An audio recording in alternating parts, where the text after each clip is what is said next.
Nobel انعام کب، کس نے اور کیوں حاصل کیا؟ الفریڈ نوبل اپنے دور کے مایہ ناز موجود انجینئر اور ماہر کیمیا تھے جنہوں نے اپنی 355 ایجادات کے ذریعے بے پناہ دولت حاصل کی، جس میں سب سے زیادہ اہمیت ڈائنامائٹ اور کارڈینائٹ کو حاصل ہوئی، اور ان کی وجہ سے انہیں عدالتوں کا سامنا بھی کرنا پڑا۔ ایک تحقیق کے مطابق الفریڈ نوبل کی کل دولت $186 ملین، 18 کروڑ 60 لاکھ سے زیادہ تھی۔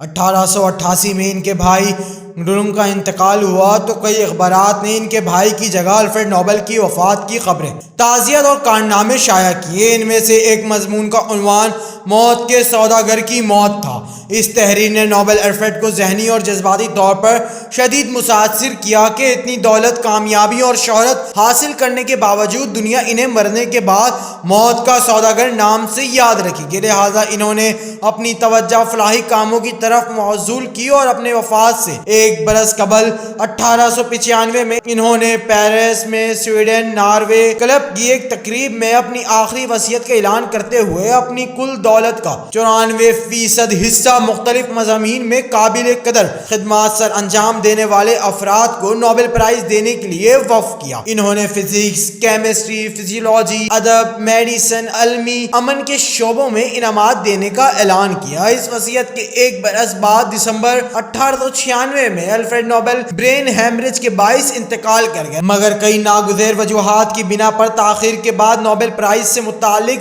ان کی وصیت پر 1897 میں دی نوبل پرائز کا آغاز ہوا، اور ابتدا میں ریجس شونیمن اور رودلفورڈ کو نوبل فاؤنڈیشن کے سربراہ مقرر کیا گیا، جن کا کام نوبل کے اثاثہ جات کی حفاظت کے ساتھ نوبل پرائز کا انعقاد کرنا بھی تھا۔ ان افراد کی منظوری سے امن کے نوبل انعامات کے لیے نارویجن نوبل کمیونٹی اور فزکس کے اور کیمسٹری میں نوبل انعام کے لیے Royal Swedish academy of science بنائے گئے۔ فزیولوجی اور میڈیسن میں نوبل انعام دینے کا فیصلہ کارولنسکا انسٹی ٹیوٹ کے نوبل اسمبلی اور ادب میں نوبل انعام سویڈش اکیڈمی کے سپرد کیا گیا۔ اس کے کچھ عرصے بعد سویڈن کے سینٹرل بینک نے الفریڈ نوبل کی یاد میں اکنامکس میں اہم خدمات سر انجام دینے والے افراد کے لیے معیشت کی نوبل انعام کا آغاز کیا۔ پہلی دفعہ 1901 میں فزکس، کیمسٹری، ادب، فزیولوجی، میڈیسن اور امن کے شعبے میں نوبل انعامات دیے گئے۔ 1901 سے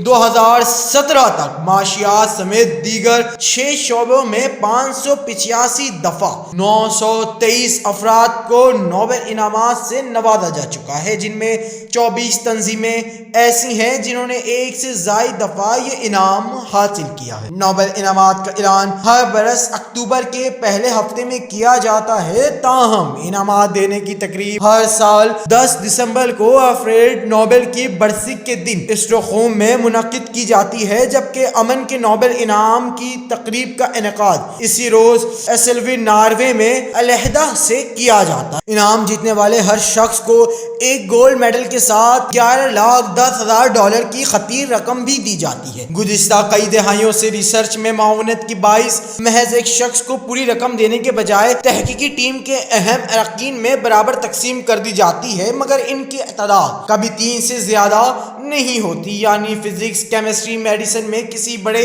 بریک تھرو میں اہم کردار ادا کرنے والے 3 افراد کے درمیان نوبل پرائز کی رقم یکساں تقسیم کر دی جاتی ہے۔ الفریڈ نوبل نے اپنی آخری وصیت میں جن شعبے میں نوبل انعام دینے کا اعلان کیا تھا، ان میں عالمی امن سر فہرست تھا، کیونکہ وہ نہیں چاہتے تھے کہ حادثاتی طور پر ملنے والے موت کے سوداگر کا لقب حقیقت میں ان کی پہچان بن جائے۔ لہٰذا 1901 سے دنیا بھر میں امن کے لیے قابل ذکر خدمات سر انجام دینے والے اداروں یا شخصیات کو یہ انعام دیا جا رہا ہے، جس کے لیے 1990 سے اسلو میں 10 دسمبر کو علیحدہ سے تقریب منعقد کی جاتی ہے، مگر اپنی نوعیت کے حوالے سے یہ انعام برسوں سے متنازع چلا آ رہا ہے، اور اس کے لیے عالمی رائے یہی ہے کہ صرف ان افراد کو دیا جاتا ہے جو مغرب کے منظور نظر عالمی طاقتوں کی پالیسیوں کو اپنا نصب العین سمجھتے ہیں۔ تنازعات سے قطع نظر اس انعام کو حتمی فیصلہ کرنے والے رائل سوسائٹی کے ججز کے مطابق ان کی اولین ترجیح دنیا بھر سے